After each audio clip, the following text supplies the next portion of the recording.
Welcome to another episode of Distory, this series where we talk about the Jungle Cruise forever. We are getting close to the end of the ride, though. We are, yes. We're very close. But with me, as always, my name is Kirk from walruscarp.com, and of course, with me, as always, is the great author, 2 books, working on a 3rd one, Skipper Kate, the Disney Cicerone. Skipper Kate, how we doing this evening?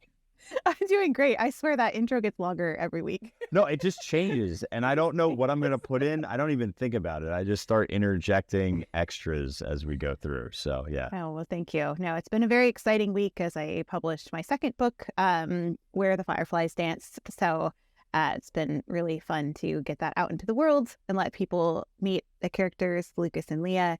And it's a book about 2 Disney live streamers who are obsessed with Disney history and fall for each other in the shadow of Sleeping Beauty Castle. But one of them has a dangerous secret that might destroy the other one.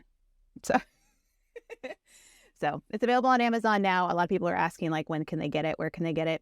Amazon. Now. No time like the present, you know? So anyway, enough about that. We have some exciting things to talk about for the Jungle Cruise as we are kind of approaching the end of the ride, which is very exciting because it's been a lot of episodes of the Jungle Cruise. So last week we covered, what did we cover? I want to say monkeys. It's the chimps. The chimps on the boat. I am so bothered by you. It's ridiculous. Like, I thought we were through this. We are clearly not even close.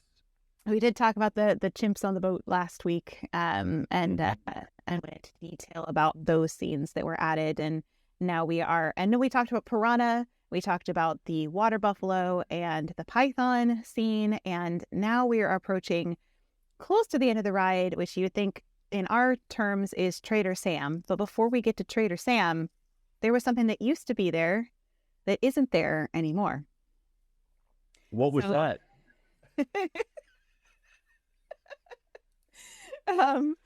That was 2 giant gorillas that were on the banks. And if you watch some of those early ride-throughs, or you read through the script, and they kind of like panic and say, oh no, there's like a gorilla coming to get us, essentially. It was supposed to be kind of like one last scare, was this gorilla who was was a threat to you.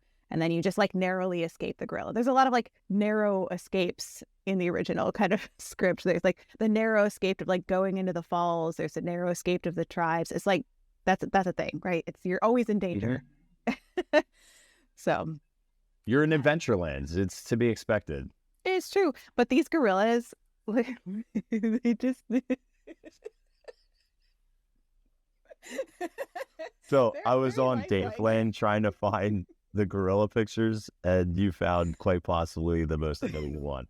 It looks like a Jack Link's Bigfoot beef jerky commercial. It does. You know, like... he looks like a human that they gave extra long arms to and a weird head.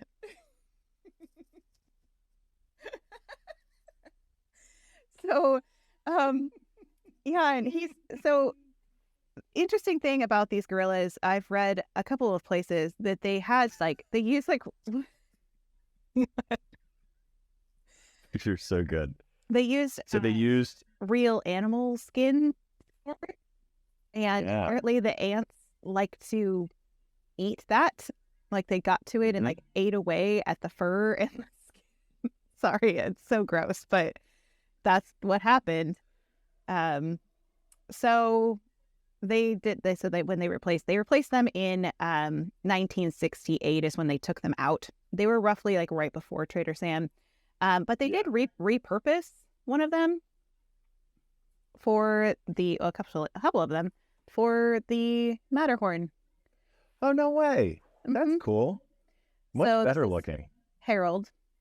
And Harold got a new face by Blaine Gibson. He resculpted a new face for it, obviously new fur. And he definitely is he just looks a little bit more animated in this version.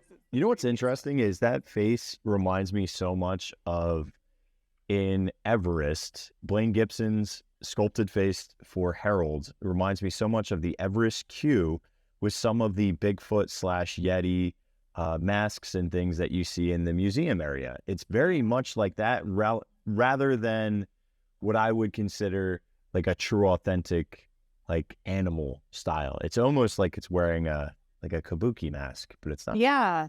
Yeah, it's interesting. Really interesting. Yeah. Well, I mean, it's world of difference from this guy. I'm so man. He's so good. Bring him back. Well, I guess you. Yeah, I do like that you still have him. He's off in the distance in this one, just chilling with the. Do a lot of people know that Harold was a gorilla from the Jungle Cruise? If you're like well versed in Distory, would you say that or no? I think a lot of people know about where Harold is now, but they don't know he was repurposed from the Jungle Cruise. But he still exists in Guardians of the Galaxy Mission Breakout. He is one of the things the collector has collected.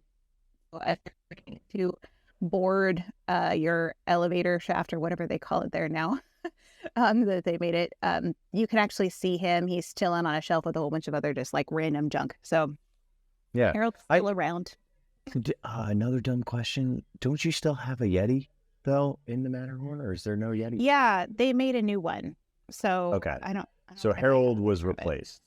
Harold was replaced with a new and more like one that's actually animated and does kind of reach and swipe for you, which is very and kind of frightening. Oh, he's like scary looking. Yeah, he's more like this. Oh, hang on. So yeah, I think there's more than one. I think there's at least two. Yeah, he's pretty cool looking. Here, let me pull up the old one. So we can see it, kind of both of them side by side. So yeah, Harold, good old Harold.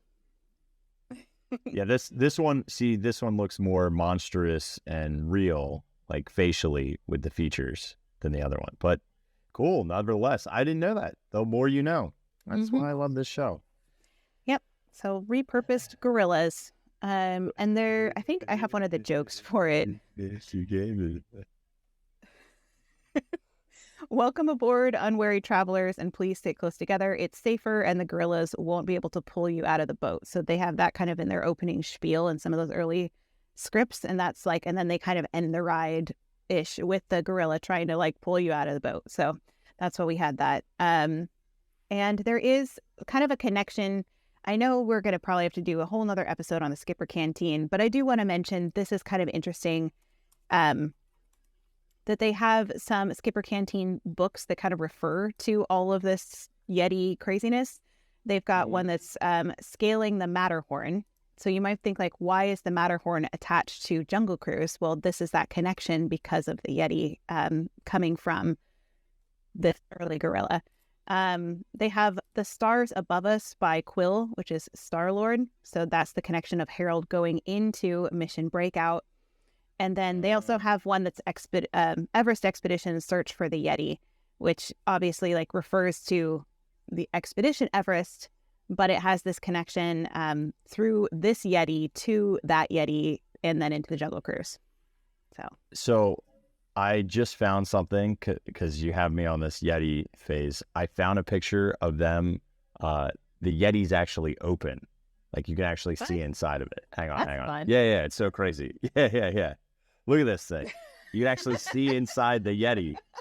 It's like the interior of it. That's the cooler, Kirk. Not. I know, it's a lot. It's so cool. I agree. It's really cool. That's amazing. Just for that, I'm going to have to get to see the picture again. Oh, I love them so much. Okay. So the gorillas, do you have anything else on the gorillas besides the Yeti? Cool. I don't. I didn't have anything on the gorillas. So, I can't get any less about the gorillas. I do know that in 1978 was when the gorilla was repurposed as Harold for the Matterhorn, just for some dates there. And then he was given new fur and a face mold by Blaine Gibson, and then he was removed and updated with a new one in 2015. That's when we got the new one. And then he was put in storage and then eventually made it over to the collector's collection for Mission Breakout. Very cool. Yeah. Well, shall we move on to Trader Sam then? I think we should. And if you're okay with it, I would like to do the Disneyland version first and then do who we have, who is not Trader Sam. Yeah, that's, Does that I make think sense? that makes sense. Well, yeah, and it's Okay, let's do that. chronologically older too. So Mhm. that's But we're not always on the same page with that. Like when we do stuff. What are you talking about? Right. Should we start with concept art for him? Yeah, so I only have concept art for the Walt Disney World version. I don't have Disneyland. Disneyland's. Okay. Okay, cool. So I gotta tell you where this comes from. So this is a hanging in Trader Sam's, the Tiki Bar, which we're not going to get into the Tiki Bars too much tonight because it's like each one is its own episode. They're so They need their own thing. Yeah. So we're mainly just talking about Trader Sam. But we have to mention a couple things in Tiki Bar because it relates to his story. And this one is there's a portrait of the Bill. I'm not going to say this right. Billa Monga Wonga, aka Trader Bill, who's a trader of shrunken heads that's hanging in the Tiki Bar. And that's supposed to be his grandfather. But it is actually the original concept art by Sam McKim. Sam McKim was the one who developed him. And it's rumored that he named him after himself. Or he was named after Sam McKim. And that's why it calls Trader Sam. So this is that portrait that's hanging in the Tiki Bar. But this is the concept art for it. And of course, our usual disclaimer of we are just reporting on history. We're not advocating for all of the ways these cultures are represented in this episode. Correct. And we'll do our best to also share just actual factual cultural information about any of these things that we actually know the history of. Yeah. Do you have a picture of the actual one from the 1950s? So I have what they had on Daveland, but I don't know if this is, I'm assuming this is the 1951s. It's not a great picture, but it's a picture. Here, I'll show you this too. So you can see concept 2, what they ended up with. Yeah, so it looks like he's holding a basket, but then in his right hand, which is lowered, has those shrunken heads in it. And he's wearing various bones on a necklace, and then a pretty, where there's no headdress in the concept art, there is one here in the actual one, which if you can see, it actually did change a bit.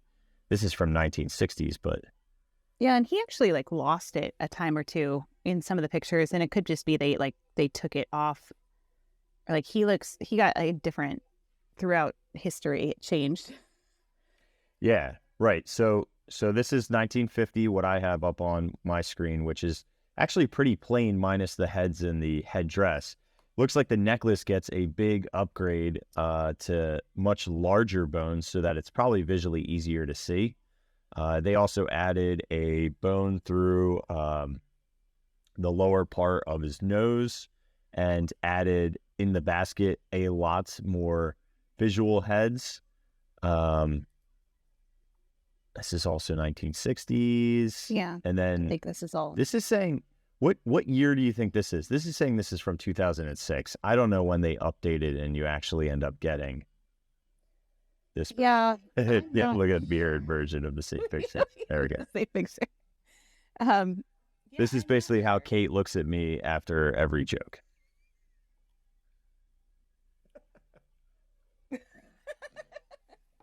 It was the slightly crossed eyes for me. I don't know if I could. Not apparent in the animatronic, but more in pic. Oh, that's. Woo. Have you ever been a cannibal about Kate? I don't know. No, not that I know of. Nope. Yeah, and there's a couple little details too. I found this one. I don't know what this is culturally. I was trying to find it.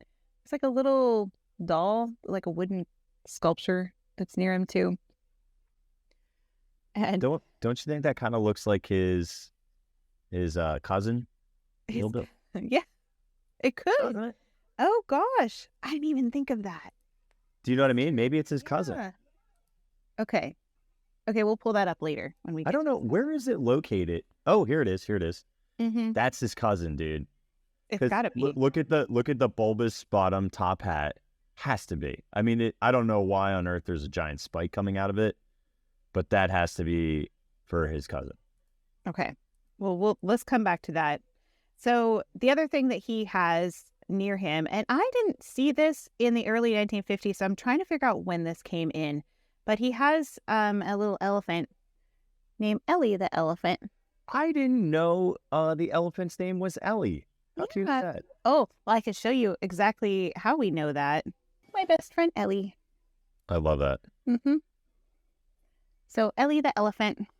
Now, Ellie did spray water at a time because it does look like Ellie has some water nostrils, perhaps. You might think it's water, but it's not. Yeah, I mean, it looks like Boogie, so I get it. Yeah, so he had Ellie the elephant, but it didn't come in, I think, until later. Because we see in a lot of these early ones, there's definitely no elephant chilling near this guy. No, for sure. So he's the grandson of Trader Bill that we showed, which was actually the just concept art from Sam and Kim. And then that led to Sam becoming part of the family business. So this is part of his backstory, right? So Sam's family was cannibalistic and largely composed of warriors, and had an interest in traveling the world in search of enchanted items and different recipes for beverages. And then he was bitten by a literal bartending bug mistaken for a mosquito, which is kind of how he got into the tiki bar business. His first liquor brew, which we've mentioned in our previous episode about the elephants, his first liquor brew was accidentally dumped into the water behind a flooded Cambodian temple, which attracted a large sum of Indian elephants, and that's why all the elephants are frolicking in the water of the bathing pool.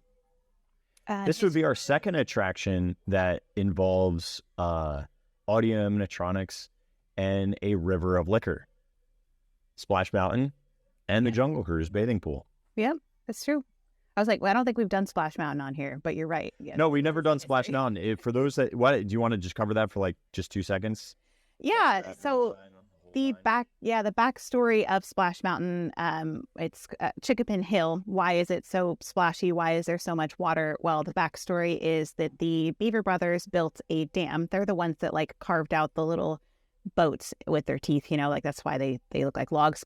The Beaver brothers had a dam, and then Rackety Raccoon had a still making blueberry moonshine, and his still exploded, and then it blew up the dam of the Beaver brothers, and then the water went down Chickapin Hill, and that is why we have this splashy Splash Mountain.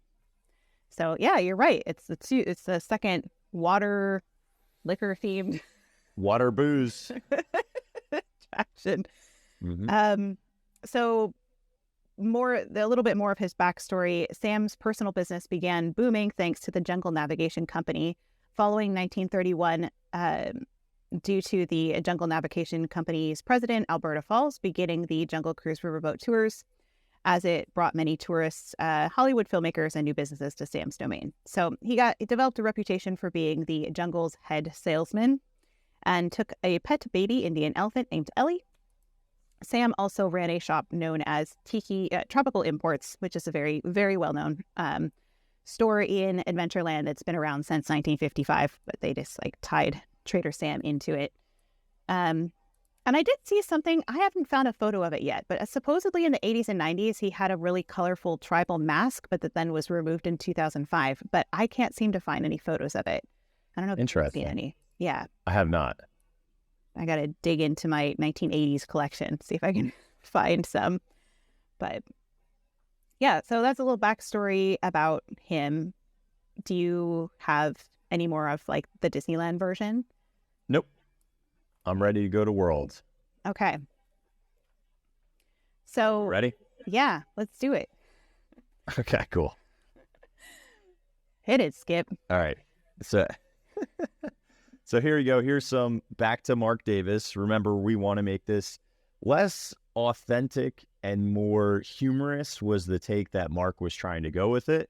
So we get the concept art for Chief Nami. That's spelled Nah-mee. So like, who is that? Not me. South American chieftain of an unidentified tribe in the Amazon rainforest, which I want to get back to that because I think I actually have found some of the origins of that looks most closely to this concept art and where they might have taken some of that from. Nami is the cousin to the ancient world-traveling Trader Sam. So they wanted to expand the business and move an East Coast, West Coast. That is definitely him. Mm-hmm. There's no way that's not. For sure. That's interesting. So he has a top hat, jewelry, umbrella. And the thought is maybe he has the umbrella from getting sprayed by the Indian elephant pool, which is right in front of him in the Walt Disney World version. So that's kind of the reason why he may have an umbrella. They do both, Trader Sam and Chief Nami both sell shrunken heads. Can I mention something about where please. Chief Nami came from? Yeah. So it was scripted as being given the name Chief and then in parentheses name to allow the skippers to use whatever name they wanted. But the skippers, being who they are, just started calling him Chief Nami. Chief is so like instead they added an extra E to the name. So they were just making a joke out of the fact that it said name in parentheses. But I also heard another story, and I can't confirm this is true. So this is just speculation, rumors. Another story is that there was a contest to come up with a new name for the character, and a skipper wrote name in the blank, and name won the vote as the best name. So I don't know which one is true there, but I think the script one is from what I've seen. So what I say about Disney and how things definitely can go, think about Chubby. I just found out recently that Chubby on the Mickey and Minnie's Runaway Railway is a miswritten version of Chubby. Originally, his name was supposed to be Chubby. Somebody miswrote it as Chubby, and they said, that's so much cuter than Chubby. And so now we get Chubby. I love that. That's so great. You know, that just happens all the time, which I think is cool. So it was, his name actually did become Trader Sam in 2009. But when then Trader Sam's tiki bars opened, the second version was like kind of officially called Chief Nami in pictures, described as Trader Sam's cousin. So I actually have an interview with one of the Imagineers who made the Trader Sam's tiki bars talking about Trader Sam. So he says that Anaheim Trader Sam is the true Trader Sam. This came up several times when we started working on the Florida Trader Sam's. At one point, it came up to remove the Mark Davis Sam, which is the one that Kirk's showing here, from the Jungle Cruise attraction and replace him with Anaheim Sam, which I think the majority of us opposed. So I simply came up with the fact that the Florida Sam is Anaheim Sam's cousin, and he runs the East Coast. Simple, and we get the best of both. And I concreted that idea by creating a black and white photo of the two of them standing together and posting it on the wall of Trader Sam's, which I haven't been able to find yet. I looked for it for a long time, but he's technically not Trader Sam. I think a lot of people call him Trader Sam, but that one's not. Yeah. Well, I think it's confusing, especially now more than ever, when you look at them talking about Trader Sam's gift shop. So it's like Trader Sam is gone, you know, even though they were calling him them before. Do you know what I mean? So I don't. Yeah. It's one of those tough ones. Yeah. It's interesting to me, a lot of people who have, during this era, either only went to Disneyland or only went to Disney World, they had no idea that these characters looked so vastly different, because they really, really look different. So in Main Street Cinema, in Disneyland only, not in Disney World, there's a whole bunch of job postings that are actually really fun. They mention all the different rides and attractions and historic things in Disneyland. And most people just kind of walk right by it. They don't even look at it. Of course, I studied it for a half hour because I'm weird. So there's a little advertisement that says, excitement, excitement, excitement. Adventurous, heroic role as a jungle guide and skipper must demonstrate bravado, comedic timing, and no fear of snakes. For auditions, contact T. Sam. It looks like this. You can see. So they have all these different ads there that are actually really fun to go see. The whole thing looks like this if you're looking for it on Main Street USA. This Disneyland. That's so cool. See. Yeah. So that's a fun little nod to Trader Sam on Main Street USA.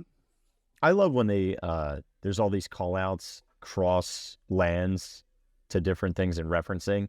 And again, T Sam could be anybody, right? Like you would have to know to get that and really appreciate it. So that's fun to keep doing it.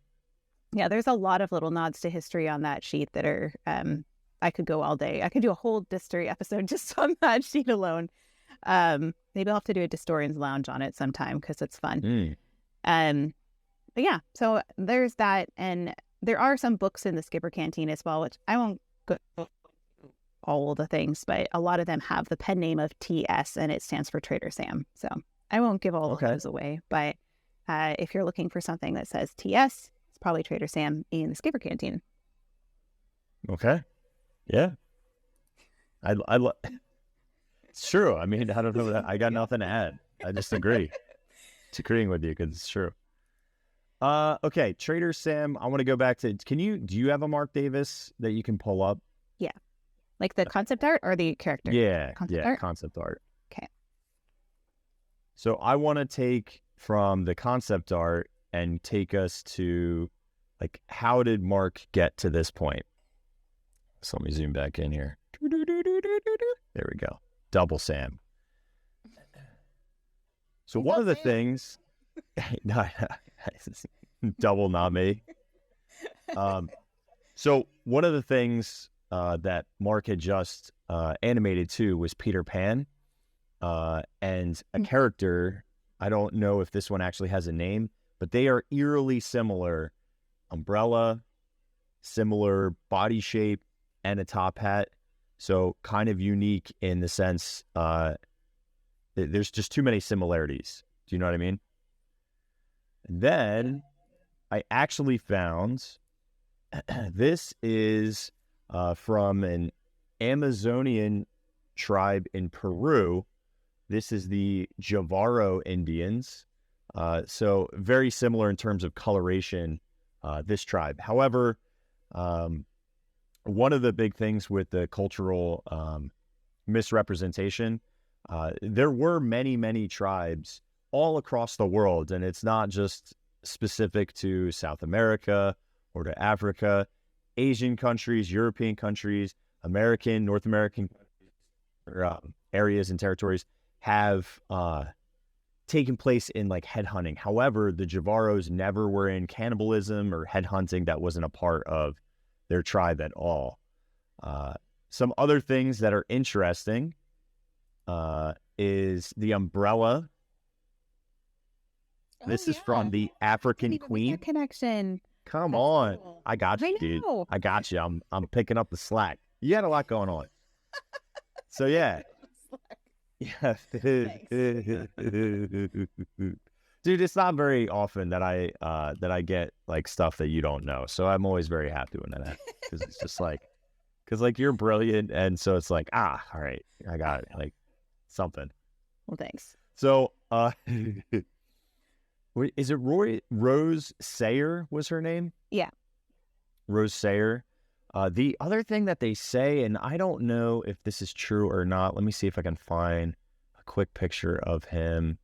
They say that one of these heads is supposed to also look a lot like Katharine Hepburn's character. I don't know if I agree, because I don't really know exactly which one they would be talking. Oh, not that one. There's another. Well, also somebody also said that one of them was supposedly his mother in a backstory, which I never heard that before. So I don't know how true that is. I'm like, that sounds pretty morbid. I mean, the whole thing's kind of morbid. There was a joke about him eating his parents. So there's also a joke about Trader Sam, or Nami in this case, going to college, and the only way he passed is that he buttered up his professors. So, you know. It's dark. It's super dark. Another thing that I just want to point out is his pants or skirt is made out of the canopy, a Jungle Cruise canopy. Yeah. Which I think is cool. Yeah, which is so on brand for him, because he's a collector of his own, in his own right. Yeah, clearly makes do with what he has, right? You know, very resourceful. I don't know why I never put two and two together for that. That's pretty fascinating. Well done, Kurt. Yeah. Well done. Yeah. Oh, thank you. Thank you. Thank you. Okay. So now I want to talk real quick about, can you pull up a picture where he's holding shrunken heads? Yes. Okay. So head hunting, or the practice of hunting a human and collecting severed heads after killing them. I know this is morbid, but just hear me out. Although sometimes other body parts were used, has happened all across the world. It's not specific to one role. Sometimes they had societal functions. If you think about medieval times, they would also put heads on spikes and things like that. Vlad the Impaler, if you're familiar. So that's very commonplace for either sending messages or for trading practices or for tribalism. Now, in the 1850s, and this is where it gets really gross, in the 1850s, there are accounts of white European tourists looking to purchase, like in places like Borneo and other areas, these shrunken heads for like their own personal collections. So that actual practice becomes more and more commonplace. The whole shrunken head thing in general is super weird and strange to me when you go down this path, because it's very, I don't know, I don't want to get too in detail, but it's a real head, and there's a real process, just like mummification is to physically make these things smaller. If you can learn about it, but it's really interesting.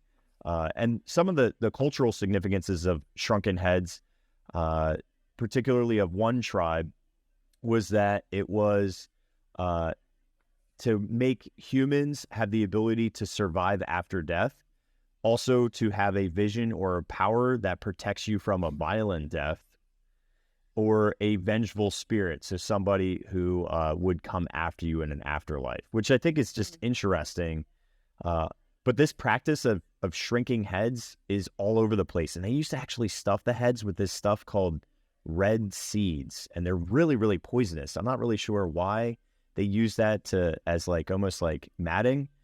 But Disney is not unique with its use of shrunken heads. And shrunken heads still exist in Orlando in theme parks if you are a fan of the Harry Potter series. If you go to the Wizarding World, or just outside in London, you find the one bus driver. And then when you go into Nocturne Alley in the London or Diagon Alley section of Universal Studios, they have a spell which has like 12 talking severed heads. So I just think it's interesting that it still exists, even though it's no longer in Disney.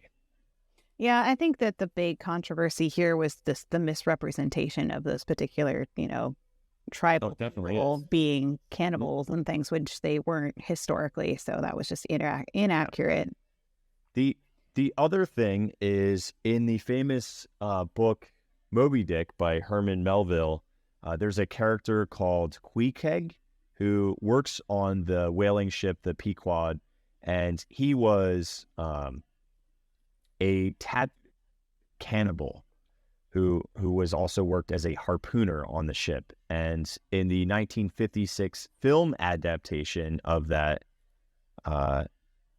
it's possible that they took some, because if you think about the timing, it's possible that they took some of that from this era as well, especially for as it goes on further and further. Because it started out with gorillas. When did actual Trader Sam show up? In Disneyland? Yeah, like mid to late 50s? No, it was there in 1955 when it opened. Okay, so it was in 55. Okay. Yeah. Yeah, the gorillas were like there. The gorillas were actually right before Trader Sam. Oh, okay.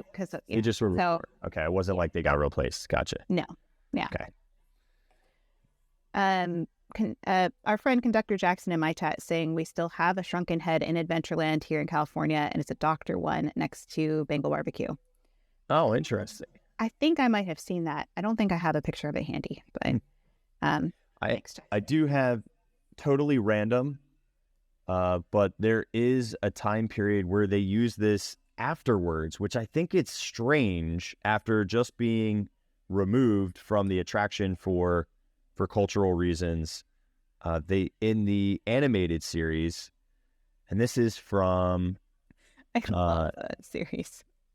yeah. Oh my gosh, it's fantastic. If you haven't checked this out on Disney Plus, the Mickey Mouse series is really, really well done. But very briefly, in Wish Upon a Coin, Goofy appears as Nami wielding a shrunken head and an umbrella. I love it. That's great. Yeah. Mm-hmm. It's interesting. I never really thought of his umbrella being shredded because relating to anything to do with the elephants. I mean, I just thought you found it and it was damaged.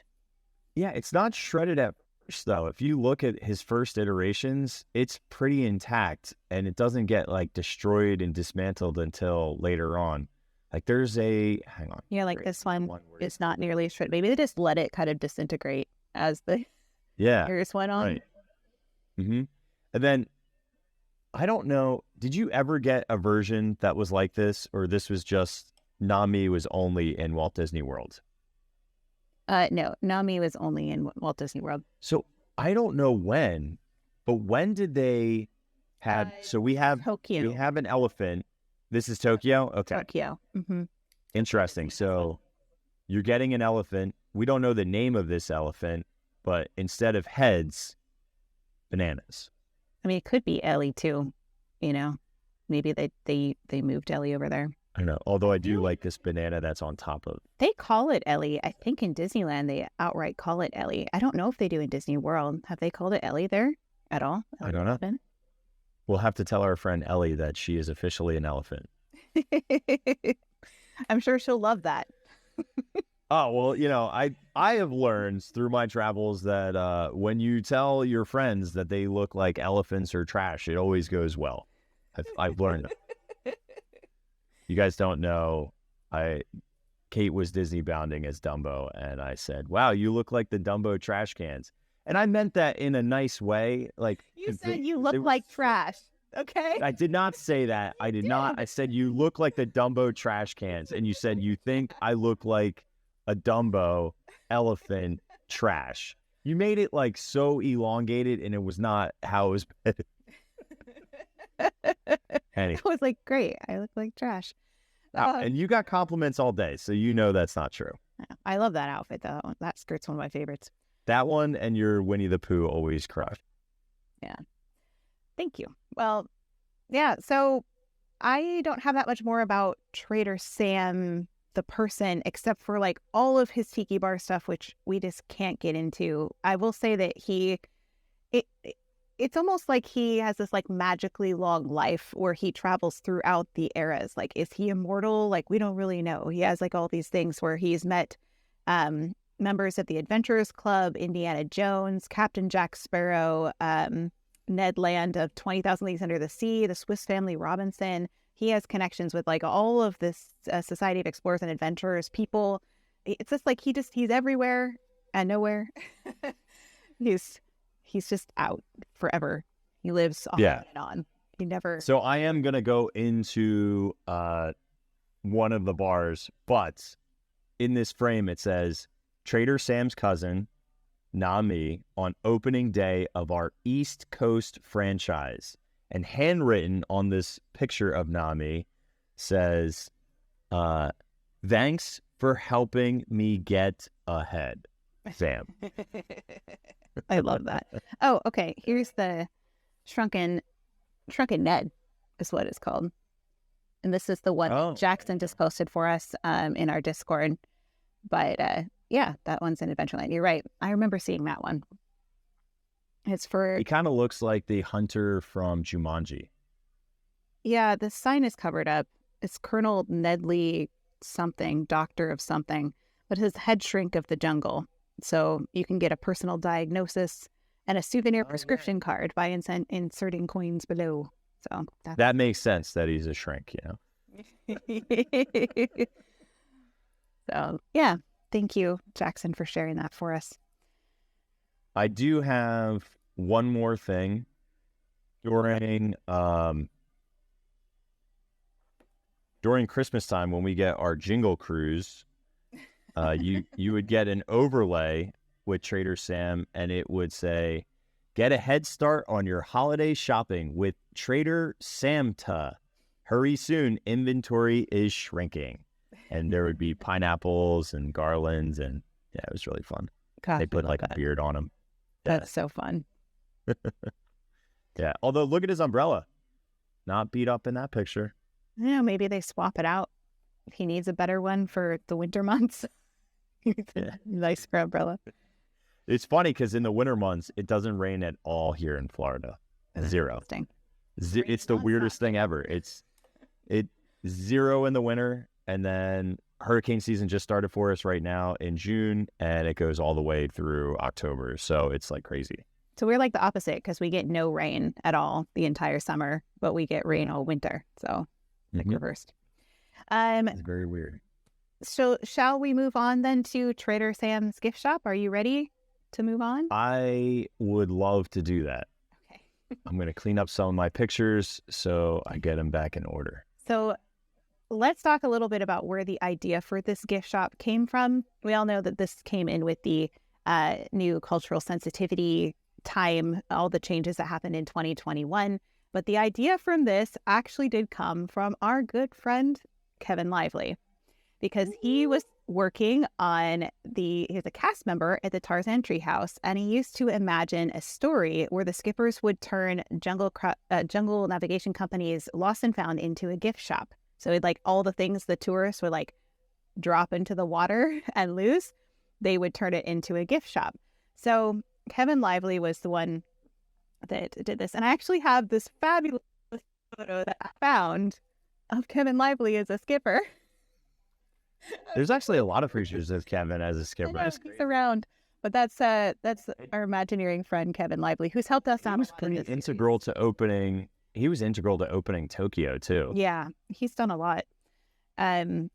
So should we start with concept for the gift shop here before we... Let's do concept. Okay. So that is the original concept for the Lost and Found. So the story behind this is that in 1938, Alberta Falls who was close friends with Sam, put him in charge of the Jungle Navigation Company's Lost and Found. Sam, however, converted the Lost and Found into Trader Sam's gift shop. And here he would sell off the lost items he collected. So you can see the Lost and Found sign is covered up with the gift shop sign there. And also kind of ties back in with that old joke of like, oh, Disney makes you exit through the gift shop. And so that the skippers make that joke as well. So it's all tied in there. But yeah, so that's kind of where the idea came from and the backstory behind what it is. Yeah. It looks great too. I mean, I think it's from concept to execution. I think they did a really, really nice job. Hang on, where is my one picture? So this was when they were doing it in Walt Disney World, what it looked like when they were just building. So they just covered the whole entire area up with... I was there for that. Hatching. I remember that. Yeah, it was crazy. Yep. Yeah, there's so much here. The way that I organize my information, Kirk, I did kind of things that are like found in both and then things that are found individually because they're not exactly the same. So, so I have things that are found on both of them. And I think they are monkeys this time, right? Monkeys that are in here. Kate, hang on. I'm not going to tell you, but what's on there? Right? Thank you. Yeah. So they're monkeys, right? Mm-hmm. All right. Ready? Another pop quiz. What pattern are on these socks? Argyle. All right. Perfect. You're good. I'm trying to figure out whose socks they are, though. Have you figured that out yet? I have not. No. Okay. So the monkeys are in both versions. We have the monkeys spinning on a record on a Victrola. And one of them's like turning the Victrola and one of them's spinning. And the Victrola we also see earlier in the Alberta Falls office. There's a Victrola in there as well. So that's kind of tying that all music theme back together. And of course, all the music we're hearing throughout the queue of the attraction is all those great 1920s and 30s tunes. So they tie that back in together. But there's the monkeys on the Victrola. There's also the monkeys. Now, the ones that are having a tug of war, it's different in Disneyland versus Disney World, but they both have monkeys that are having a tug of war. And these undergarments might look familiar to you because they were the ones that were on the guy who was on the bottom of the totem pole for when in the original scene for the Trap Safari, when the rhino was like getting him in the end. I think it's in Disneyland. Maybe you could see his like red shorts through it where his pants were torn. So that's where that comes from. And I think the concept art actually shows them as like Mickey Mouses, and then they turn them into just hearts when they did the actual attraction. So that's where those come from. It is a little bit different because Disneyland's version, instead of the monkeys doing a tug of war over them, they're actually like hanging on the side of the area, and the monkeys are doing a tug of war over a Christmas sweater with like Rudolph on it.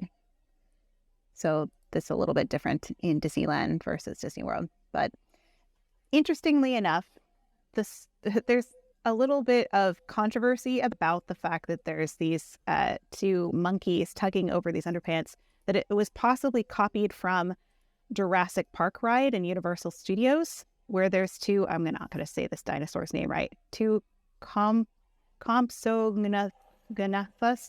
Compsognathus. You can say compies and you're good. Compies. But they're also in the dinosaur. They're also in the dinosaur ride.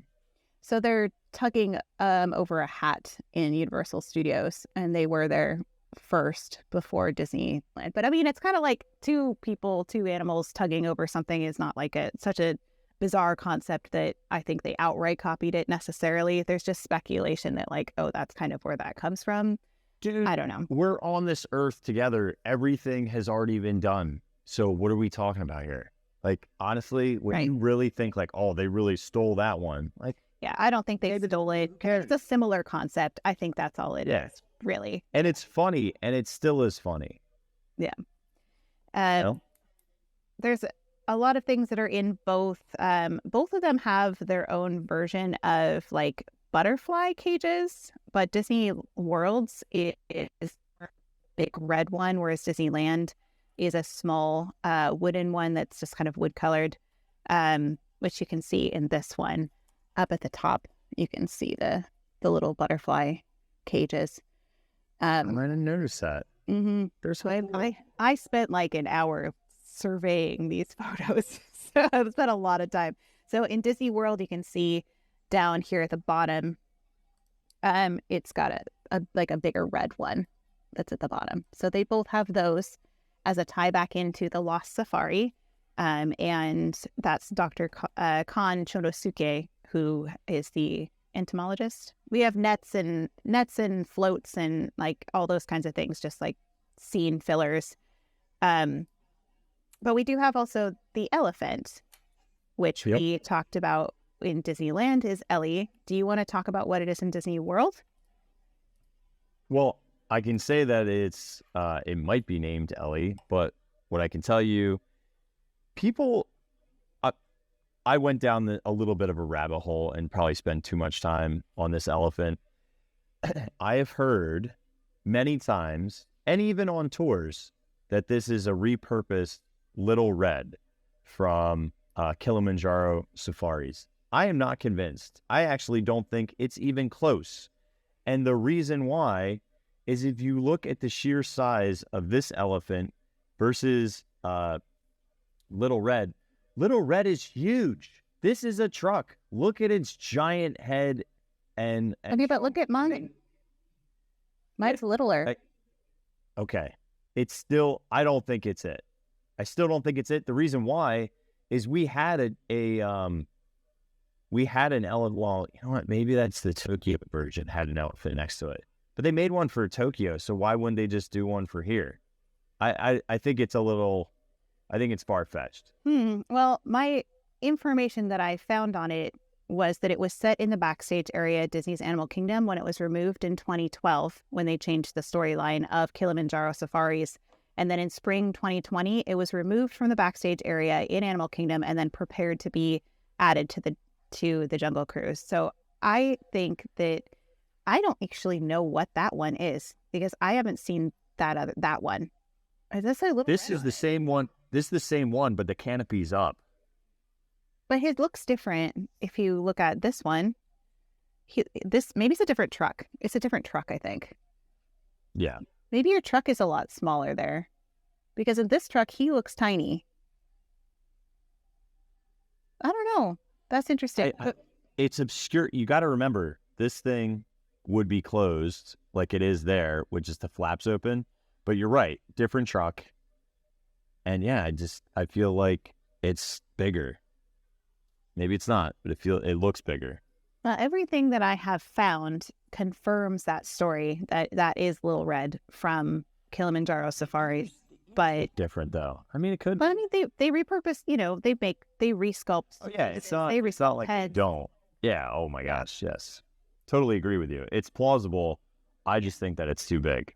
But well, I've had a couple people say that they also call it Ellie in Disney World, which is what I thought too. I thought I heard them call it Ellie. So, yeah, Little Red was so cute. And those of you who don't know what Little Red was, there was basically a storyline in Kilimanjaro Safaris that was meant to evoke a really strong emotion in you for conservation, for protection of animals. And they had a poacher story that was really quite graphic because they showed Little Red's mama on the ground, gone, and then they were taking Little Red away, and it's very it was a lot for small children to handle.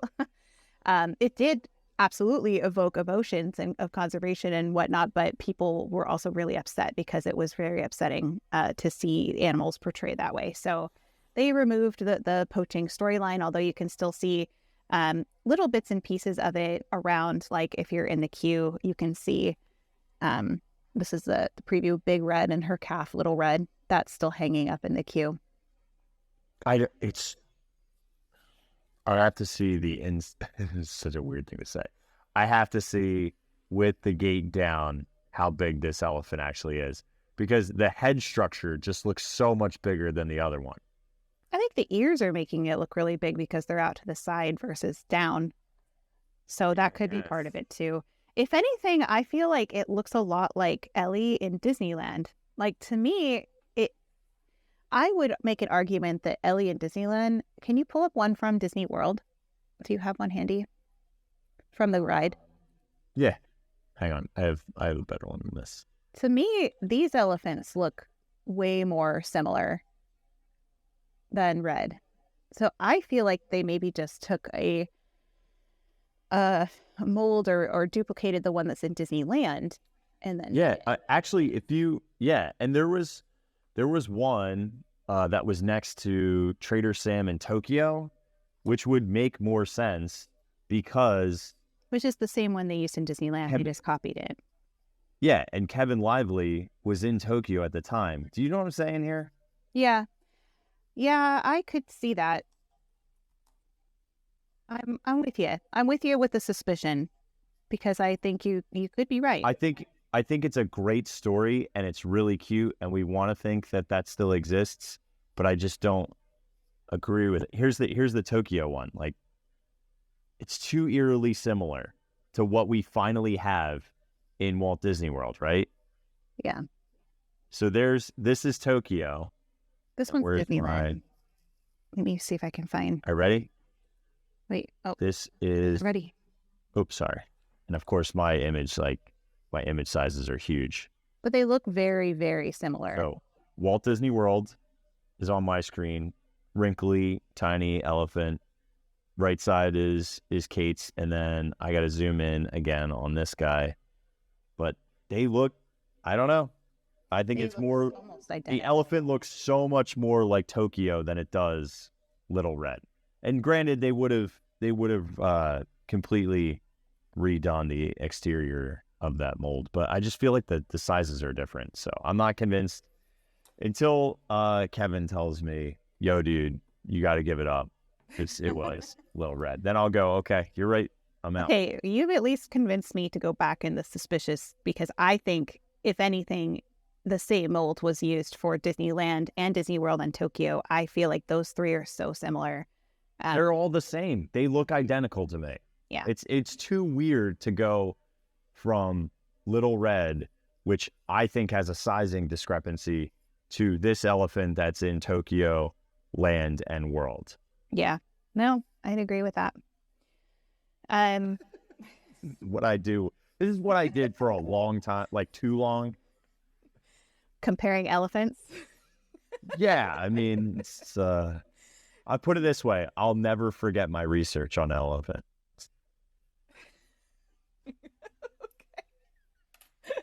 This is the rabbit hole you went down, was elephant, staring at elephants? Because it's a big one. In Walt Disney World, it's like the big to-do. And it's something we heard on the Keys to the Kingdom tour also. And I was like, really? That's really interesting. But if you look at them, I'm like, I think we want to believe that because we want Little Red to come back. Mm-hmm. I hear you. Yeah. Interesting. I'm listening to you. Let's talk about a few more things that are in both Disneyland's Trader Sam gift shop and Disney World's. So obviously we have like the back in 15 minutes sign that's in both of them. And there's also a wheel, like a ship's wheel that's down there. Though they both have that as well. But you have, that's an old photo you have. That's not an updated. Yeah, because it's not the one with Trader Sam's top hat with the feathers in it. Here, I have an updated one. And you can see a ship's wheel is on the side, and then Trader Sam's hat is in the middle, which Disneyland does not have. Disneyland doesn't have Trader Sam's hat at all.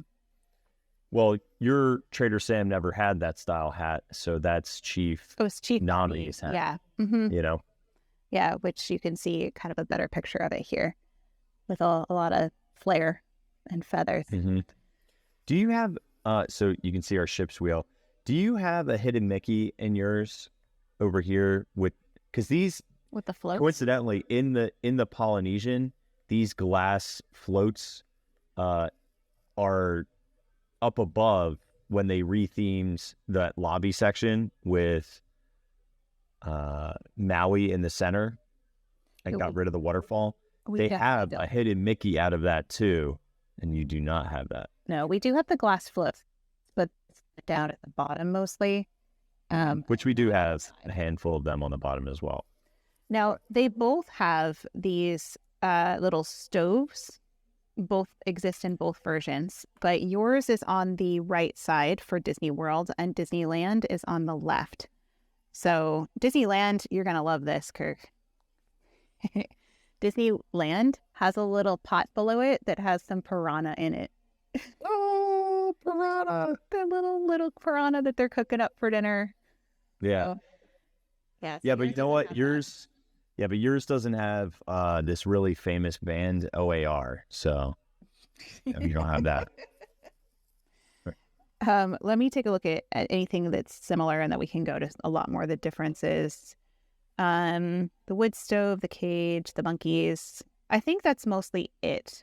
So the rest is all different. Those are, besides like some random like crates that don't have anything on them and boxes and like tin things. There's just a lot of staging equipment in there.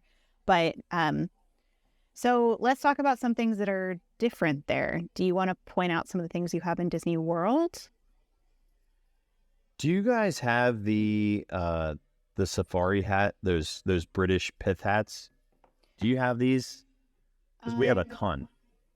I think I did put that in here. Yes, from the Lost Safari. So I love that they make the joke that we're capsizing, but you can see Disneyland has one hanging up there. Okay.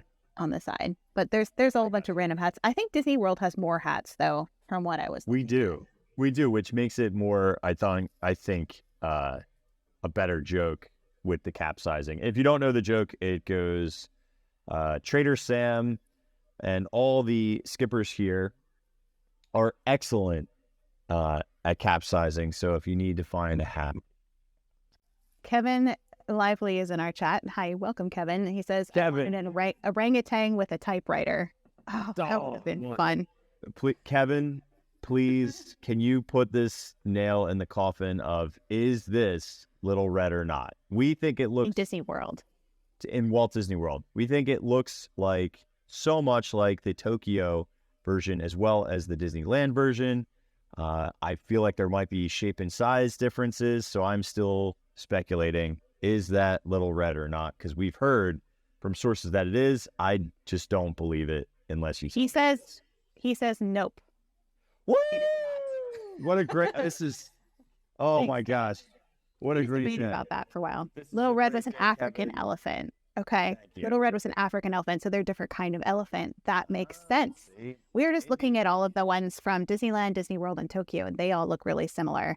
But the Little Red didn't look like them. So we're like, this can't possibly be this. So thank you for that. Appreciate it, Kevin. Honestly, a weight has been lifted. That makes me so happy that all of my diversion of looking at elephants for way too long has paid off. Kirk feels vindicated. I love it. I do, because you were making me second guess myself for a little bit, but now it's all... He says Walt Disney World moved one from the bathing pool. That makes sense. I mean, it does look like the ones over there as well. So, yeah. So interesting. That's awesome. I wonder where that one was at. I mean, frankly, when I ride the attraction, I am often not looking to the left as much. So if they sneaky peated one out of that left side or in the front right real quick when you come out the curve to the right, it's possible. I don't know. Interesting. I mean, super cool. For real, like how many of us are like counting those elements every time we went in? Like, I don't know, but I love the notebook and I will do that just to know. No, he says they rotate out all the time for maintenance. That makes sense. Yeah, it does. I have something that I'm interested in if this alludes to this at all, because there's a chair in Disneyland's version that's sitting in the front that's kind of like broken. And I know this is not the same chair, but it's almost near like it's either a toolbox or a tackle box.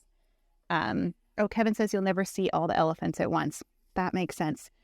But this chair that's sitting here makes me think so much of one that used to be in the loading area. Do you remember? Did we ever talk about this, Kirk? I think briefly. Because it doesn't look the same. But there's this chair with like fishing gear sitting there in the loading dock area. And it just reminds me of that chair. I don't know if that was its intent. Maybe Kevin can let us know or not. But I'm like, why is there a broken chair in here? So. Yeah. There was a skipper that used to fish from that chair. His name was Skipper Rod. Nice. Well done. Thank you. Now, Kevin, I know this is annoying and it's hard and there's a lot of notes and stuff like that, so not putting you on the spot, but there's blue Argyle socks over a duffel bag that we were talking about in the Walt Disney World version. Yeah, we can't. Is that attached to any of the backstory characters? Hang on, let me see if I can pull it up real quick. There we go. Does this have anything to do with anything? We couldn't figure it out. Yeah. We tried. But they were so prominently placed, and it's a focal point right in the beginning. Apart from being like to divert your attention there, because it's an eye color. Like if you look at the coloration, there's lots of neutral tones, and then you have clearly the man, impact with the red and blue. He says, "Don't think so. Goal was to have an abundance of things to make jokes about." Okay, that's fair. Oh, that's cool. They never make sock jokes. They really should. Like an I Spy page of puns. Oh, that's a fun. Yeah, that's a great way to put it. So Disneyland also has this button accordion, which I was trying to. It's so hard to see. It's literally like behind everything else that is there. I don't even know if I have a great picture of it. I'm pretty sure that's a Disneyland. Is it hanging in the back? Yeah, it's kind of like, it's really hard to see. And there was also like a crate back there that had some numbers on it that I couldn't make out in any of my photos, no matter how hard I tried. But the button accordion, because my husband plays all these instruments, I was just like, oh, there's an accordion in there. I got excited about the accordion. That's me. So I thought there's also, but I don't. There's also a parasol back here. There's also a teapot. And then the art set for Rosa Soto Dominguez is up there too. That box is right here. That's an art, like some paints. And the cameras are funny to me because Kevin says they have a jingle joke about socks and mistletoes. Oh, yeah. You know, if you don't take care of your socks in the jungle, you probably will have mistletoes. So the cameras are funny to me because I don't know if it's at all attributed to this, but did you show that Kodak ad about the Jungle Cruise before? I did, yes. Okay. So we have all these old cameras. And then I also was remembering how we talked about when they drained the Jungle Cruise in 1973. And they had a pair of instant lens covers, some flash bulbs, a blue filter for a 35 millimeter camera. Like a lot of cameras ended up in the Jungle Cruise. So I'm just wondering if this lists like all the tourists that have dropped their cameras. I don't think they're the actual cameras, but it's kind of fun to think about, like people just because they did getting startled and dropping their cameras into the story time. Okay, I love stories. Okay, so Kevin says, we used to have a collection of cameras and phones fetched from the river during drainings. That's exactly what I thought it might be. Yeah. Oh my gosh, that just made my day. He says we'd have bits where we'd be like, hey, Kate, you have a call, and then we'd overthrow it. Oh, I love it. That's great, Kevin. Wait. They would throw them into the river? We'd overthrow it. That's funny. Will you actually like throw the lost cameras and stuff into the... That's what I'm saying, because that's hysterical if you could. He said one day a guy dropped his phone at unload. We explained we couldn't just get it. Now I'm invested. He complained to City Hall. They called custodial with a pool net. What was on that phone that was so important for this guy? Which obviously did no good. So he saw the hidden collection of damaged cameras and phones, and he accused them of keeping it. Oh my gosh, that is funny. You just want my phone. So then they put them in Trader Sam's gift shop to sell. That's like it's like an inside joke that gets back at the guy who complained about them. So management took it all the cameras and phones. So so they had a collection of cameras and phones, like the skippers, and so management took it all. Oh my gosh, I love this story. That's very funny.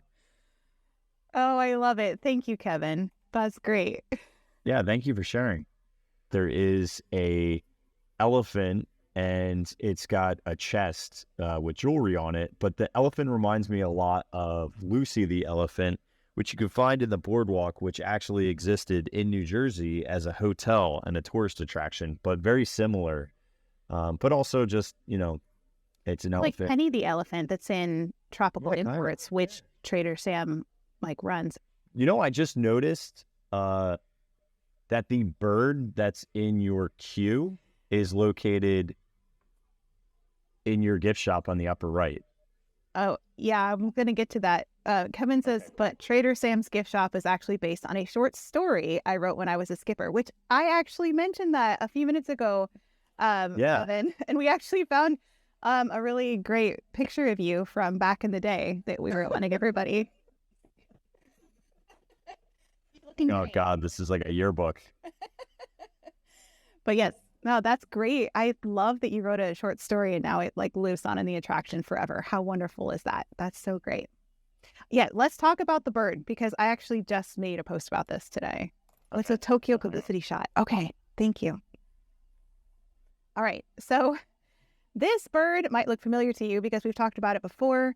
It was the original scene with the crocodiles that are trying to get the hornbill that was removed from when they put in the Indiana Jones attraction, and they revamped that section of the river. And then he ended up in the rafters for quite a while. This is what he looked like in his original spot with the crocodiles. And then he went to the rafters, and now he is forever in the Disneyland version, hanging out in Trader Sam's. We've got the same picture.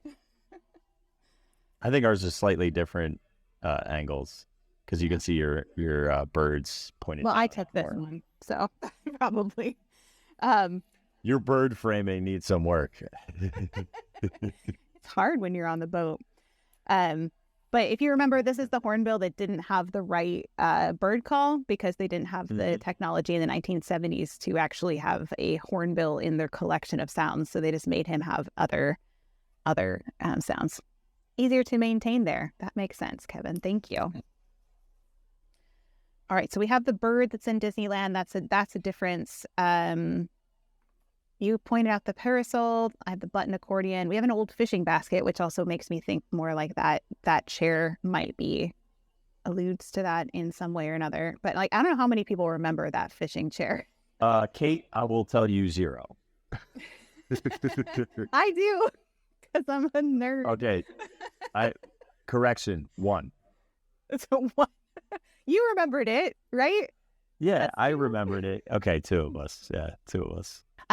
Kevin says there's a crate of wine in tribute to the actress who played Sam in the film. That is in Disney. Is it in Disneyland too, or is it just in Disney World? Because I know that's in Disney World. Can you repeat that? A crate of wine in tribute to the actress who played Sam in the film, and that is the one that says vintage 1966, the Falcon. Oh, okay. Dancing Falcon, vintage 66, because it's Veronica Falcon, who was born in 1966, and she played that in the film. And that is in the Disney World version. I don't know if I have a great photo of that. I don't have a good picture of that. Mm-mm. That's cool though. I always wondered that. Mm-hmm. Yeah, I was like, Falcon. I went down the rabbit hole with Falcon because I was like, this has got to be some obscure reference. I was like, oh, it's just Trader Sam, which makes sense. He said both should have it. They made doubles of everything, but it might be buried. Okay. I don't think in any of my pictures I was able to see it. It was more obvious in the Disney World one. I don't have a lot of other Disneyland things, but in Disney World, did you notice the life vest that we talked about in the canoe scene? Yeah, life vest. Yep. Well, because remember how we talked about how it moved around and then we didn't see it? Because in a couple of the historical photos, and now it's in Trader Sam's, which makes me happy. Makes sense. Each park art directed the kit. Okay, the kit if parts. Okay, so they put things where they wanted to go. Thanks, Kevin. All right. Other things that are in Disney Worlds, we have this like dairy jar. Oh, sorry, it's a moving picture. It says 1071 on it. This little, which is when the park opened, October of 1971. Oh, the accordion is in Disney World. That's why I got it wrong. There's the accordion. You can kind of see the buttons back behind the Sam sign. All right. We have also tin kettles. We have petrol barrels, which kind of alludes back to the camp scene where they have them floating in the water. There's an old fan, a lamp, a canteen or two, a duffel bag, wooden boxes. We said the milk canister. Oh, we didn't talk about the crate. That is the first crate with the name on it. I think it says delivered to Trader Sam, Jungle Navigation Company, Lost and Found, Riverside, and then it says from, like Sea Nami Adventureland.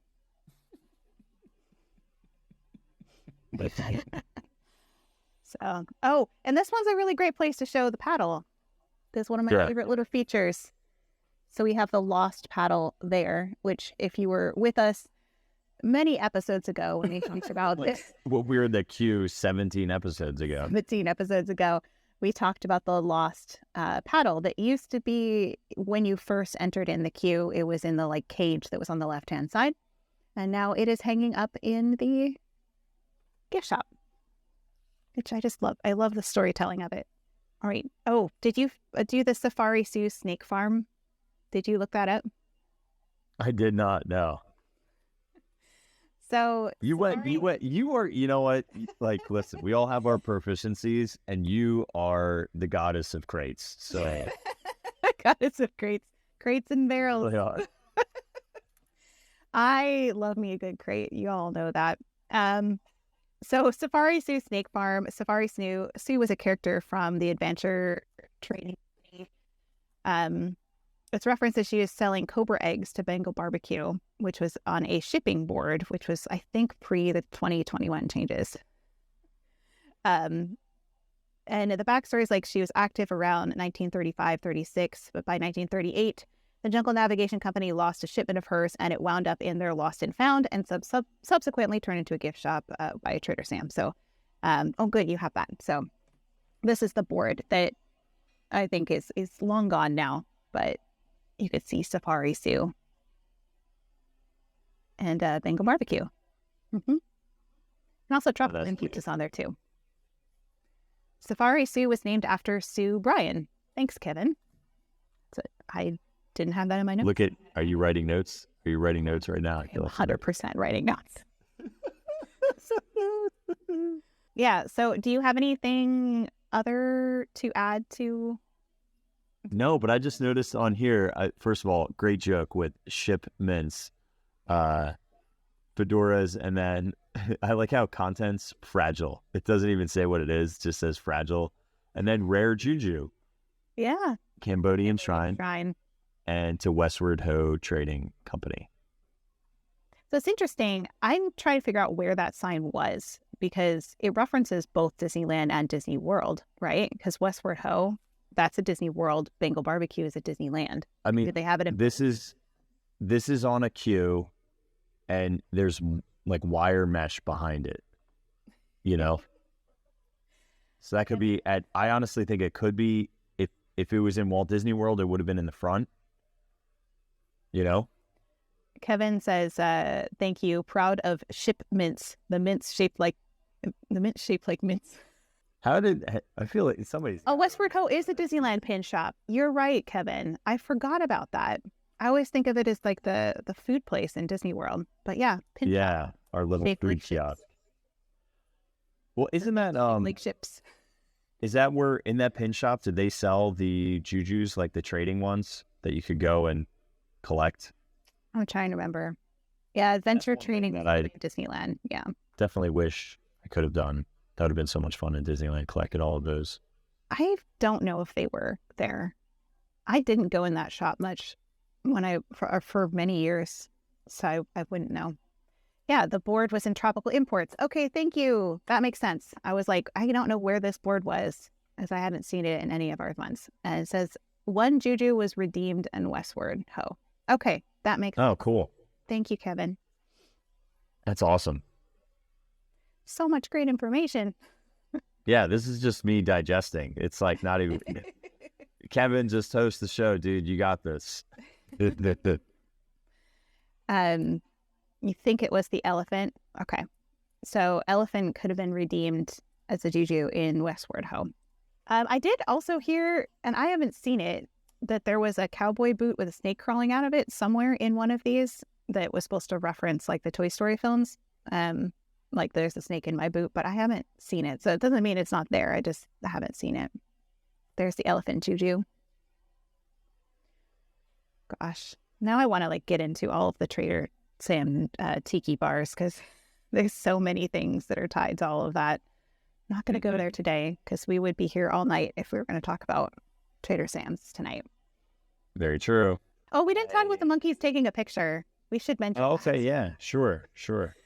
It just says, get your official cruise photo here, and it's monkeys with their old-fashioned camera. Of course, it's like the ride photos, right? Which you're never going to get those ride photos. They're never going to turn out. But I feel like when they were doing setup for it, there's like a interview that they did where they actually had part of it blurred out, and it had something in front of it. And for the life of me, I cannot figure, like, were they just covering this camera? Like, what is this? They actually blurred the front picture of it. It sure looks like they just put a box and it wasn't ready yet, because... I know, but in the actual film, this was the only frame that wasn't blurred out, but the rest of them had it blurred. Weird. Oh, Kevin says they wanted it to be real ride photos. That would be so great. I'm sad that they Yeah, that would have been cool. That would have been really fun. It'd been hard to have gotten like an entire boat, you know what I mean? So that you could see yourself, do you know what I mean? Yeah. Kevin said, you guys need some juju. I'd always be up for some juju. So it would be fun. Yeah. Half the time we have nothing but bad juju up in here. So It's the mock-up. That makes so much more sense. Thank you for solving that. So this is the mock-up of the camera, but not the actual camera. So that's probably why they blurred it out, because it was like not ready. it was, yeah. Yeah, they were like, don't show that thing. I was just like, why are they blurring this? This is such a weird thing to do. It's just a camera. This was so much fun to be able to dig through this with Kevin. Yeah, honestly, thank you, Kevin, for sharing again. We always learn a ton when you're in here. We always make some educated guesses, but it's nice to have some clarity from somebody who actually knows. Yeah, it's a cardboard box. Yeah, Yeah, it sure is. I just wanted. Yeah, well, I guess they hadn't developed the camera prop yet. Oh, Yeah. Sorry. I can picture that. Yeah, it wasn't the best joke, but I took my shot. Oh gosh. Well, I'm really excited that those cameras that are hanging on the back wall have a story, because That's a great story. and then it's similar to what I thought it was, and I'm like, Yeah, totally. Although the backstory of the person getting really angry is hysterical, thinking that they stole the camera, and then it's like thrown in there just as like a, there you go, guy. We are selling. Oh, here's the snake in the boot. oh, Hang on. Kevin says he just makes all this stuff up. We're so glad you did. Oh, you found it. Here's the snake. Here's the snake, and then it's coiled around the boot. There you go, Andy. It's a snake in my boot. There's a snake in my boot. Oh my gosh, I love that. There you go. I think that's all I have for Trader Sam and Trader Sam's gift shop for tonight. Call it a wrap. It's such a journey from the Chief Nami and Trader Sam to his gift shop and all the things he is selling. We have the not little red Percy. What a dream. What a dream. That is like a gift from the heavens to know. We know. Like, I got my camera story, you got little red. I feel like this has been the best. It's been the most fulfilling. It's been deeply fulfilling. Because I would have just argued, and everyone would have done this to me.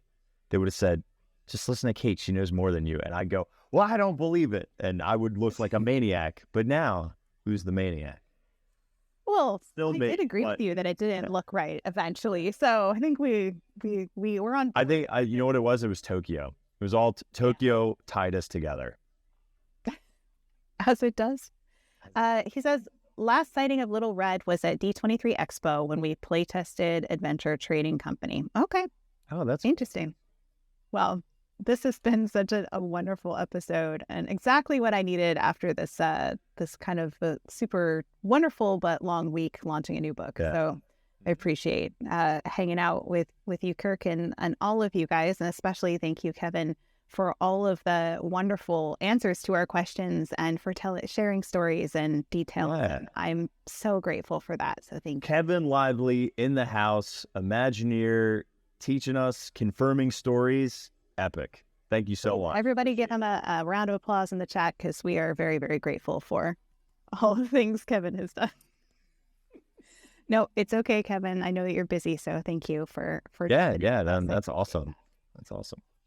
So for those of you who don't know, I have published my second book this week, which is called Where the Fireflies Dance, which is available on Amazon and Barnes & Noble, and also Google Play, I think.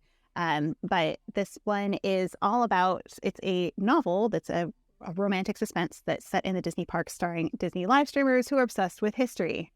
Might sound familiar for some people. And on my phone, I was like, so it's the little synopsis for it is: Disney history comes alive as two live streamers find love in the shadow of Sleeping Beauty Castle, but with one of a dangerous secret, their fairy tale romance might just unravel into an unhappily ever after.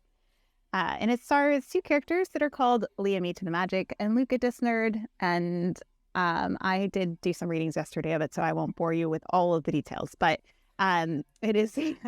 It didn't bore people. People wanted more. It did exactly what it was supposed to do. Everyone said, "Please read more," and you were like, "Buy the book." And I was like, I know. I have to stop there. Should be a choose your own adventure. Maybe another book could be that. That would be really fun. But yeah, so this is available on Amazon now for anybody who is interested. And it is a clean read. So I'd say like older teens and up probably would be good for it. It doesn't have anything super gory or like extremely violent in it or anything. So I would say, maybe 16 and up for reading age, but available now.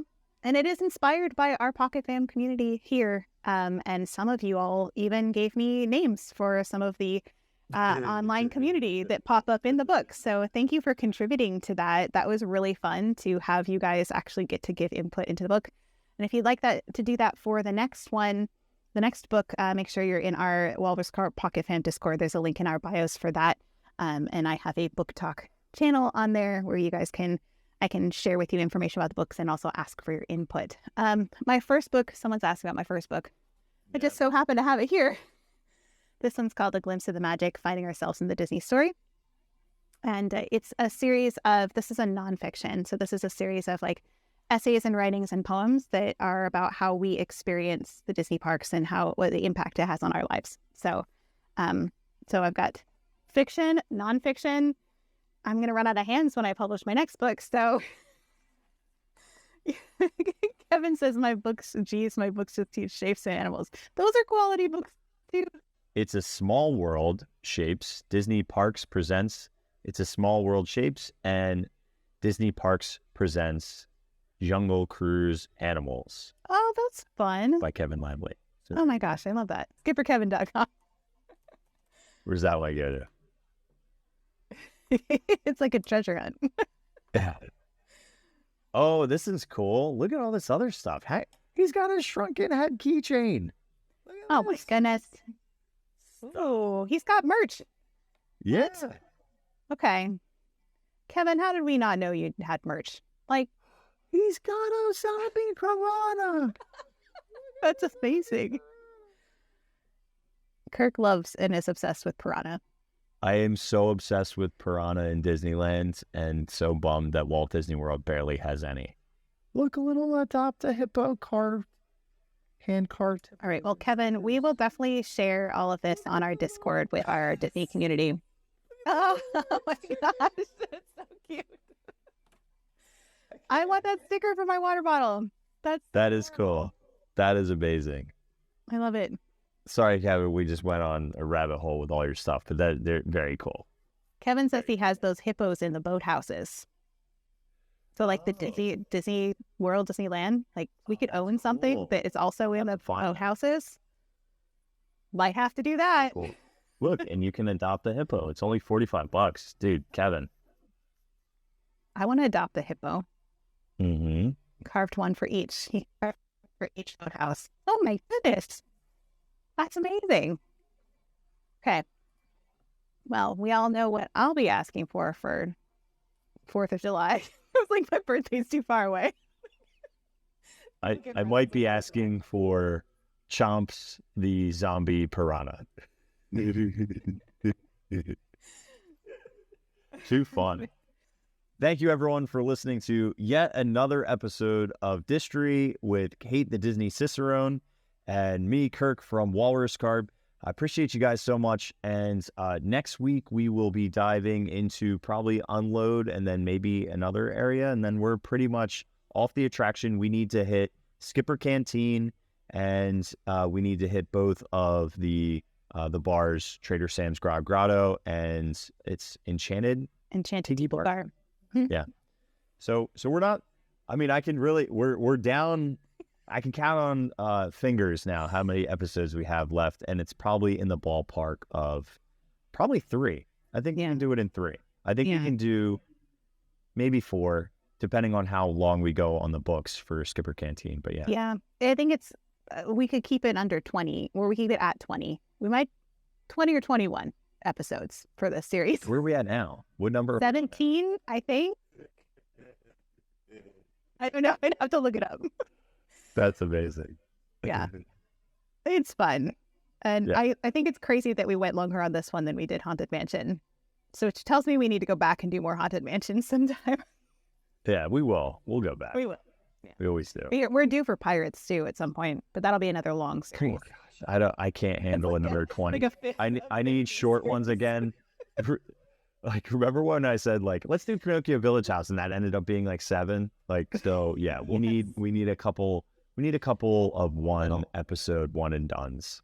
Just to, that's true. but we have at least 3 more episodes left. Things. Yeah.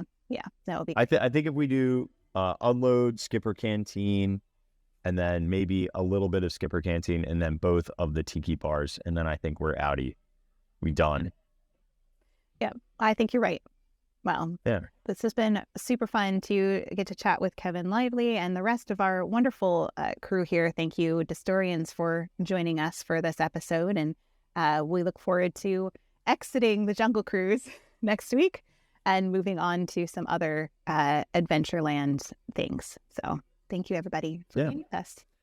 Go to Amazon.com, look up Kate Grasso, go buy her book. Thank you. All right, everybody. All right. Have a wonderful See you guys. Have a great weekend. See ya. Peace.